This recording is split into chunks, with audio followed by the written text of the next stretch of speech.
এই রমজান মাসটার মর্যাদা আরো বেড়েছে। আল্লাহর হাবিব বলেছেন, রমজান মাসের মধ্যে যদি কোনো ব্যক্তি উমরা করে, আল্লাহ রব্বুল আলামিন তাকে বড় হজের সওয়াব দান করবেন। বলেন না সুবহানাল্লাহ। রমজানে অনেক উমরা করে না? উমরা করলে আল্লাহর হাবিব বলেছেন তাকে বড় হজ করা সওয়াব দান করবেন। উমরাতু ফি রমাদান তাদিলুল হজ। যে ব্যক্তি রমজান মাসে উমরা করবে তাকে হজ্জের সমপরিমাণ সওয়াব দান করবেন কে? জোরে বলেন কে?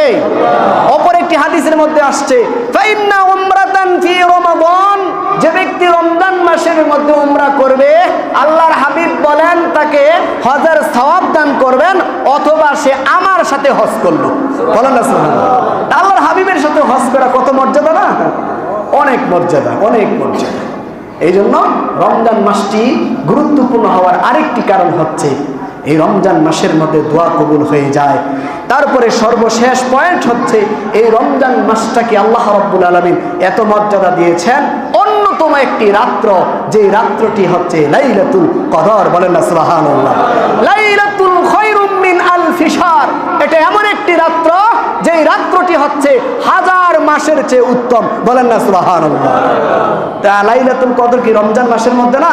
এই রমজান মাসে লাইলাতুল কদর হওয়ার কারণে রব্বুল আলামিন এই রমজান মাসে এত মর্যাদা দান করেছেন।